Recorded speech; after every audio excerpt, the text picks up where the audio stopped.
Laying flooring underneath a toilet may not seem like a big deal. No one will see it, right? Wrong. Not laying the flooring all the way up to the closet flange could result in a leak, and it doesn't look as professional as it could. The closet flange should have a slight gap between it and the flooring. I have found an easy way to do this. First, lay two pieces of flooring together how they will interact with the closet flange. Mark out the center point of the closet flange along the length and width of your pieces.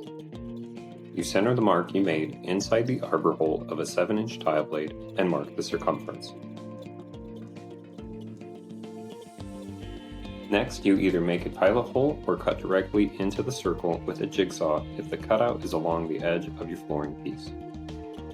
Finally, you install the flooring pieces as normal and trim the hole if needed with the jigsaw again if your measure was off slightly and it doesn't fit well. Thank you for watching, and check out my video on how to properly set a toilet.